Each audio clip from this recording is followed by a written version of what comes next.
Patricia Gibson. Thank you, Mr. Chair. I am also delighted to participate in this debate today as a former recipient of free school meals. I know how important they are to support learning and attainment for children. And I'm extremely proud that in Scotland we have the most generous free school meal provision anywhere in the UK by some significant distance, with universal provision for all pupils in primary 1 to 5 and eligible pupils who are older. Last year, free school meal provision helped feed 231,967 children. With 29% of children in my constituency of North Ayrshire Arran living in poverty, free school meals could not matter more. But we in Scotland are not content, despite the progress we have made, and that we are going to expand the free school meals for all primary school children, and that's actively in the works.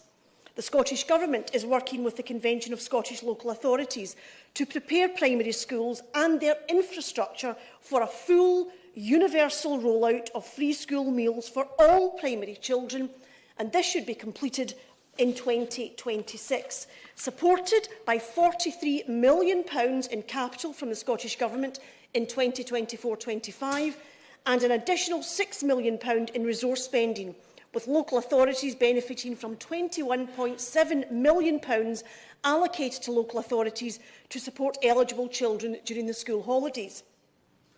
And this support saves families £400 per year and far outstrips the free school meal offers in any other part of the UK.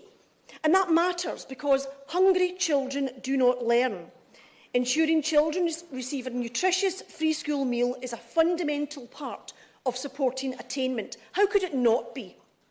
By contrast, the incoming Labour Government has ruled out universal free school meals despite previous commitments to this, just as so many of Labour's commitments have been dropped, the more certain it becomes of forming the next government. You wouldn't know this from the comments made today, Mr. Chair. In a matter of months, we can be pretty sure that there will be a Labour government with a significant majority. And we know, because we've been told, there will be no movement on free school meals. The arguments that the Labour members have made today to the Minister would be better directed to their own leadership, because its own party leadership refuses to deliver on free school meals.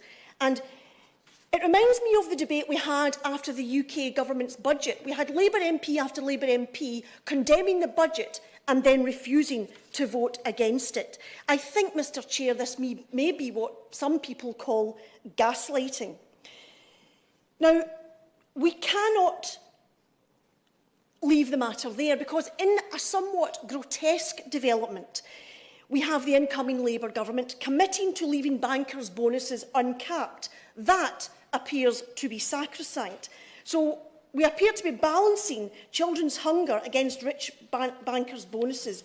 And that, for the new Labour Government, which we can be pretty sure will be arriving, seems to be the way things are going to be. So it seems that the more things change, the more things stay the same. Meanwhile, in Scotland, we have a child Scottish payment of £26.70 per week per child for the poorest children in Scotland, and the cumulative impact of that, alongside other policies like free school meals, seems to have reduced child poverty from 10% from what it would otherwise be. So 10% of children have not fallen into relative poverty as a direct result of these policies. Indeed, the Scottish Child Payment was referred to as a game changer when it comes to tackling child poverty by the Scottish Child Poverty Action Group. One of the basic tasks of the state is to ensure that every child has access to opportunity, regardless of their family circumstances. And tackling child poverty and child hunger is a fundamental of that. Now, we know that Labour speak with forked tongue on this issue, and in Scotland it frequently does. But the reality is that when it comes to supporting redistributive policies designed to create a fairer, more equal Scotland, the Labour Party in Scotland continues to ape and mimic the lines from Labour in Westminster and fulfil its role as a branch office.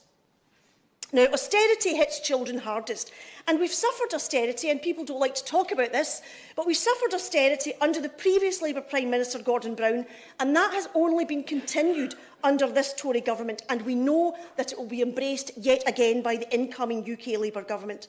There is no respite from austerity when Westminster is a parcel that is passed between two parties devoid of any so-called vision beyond austerity.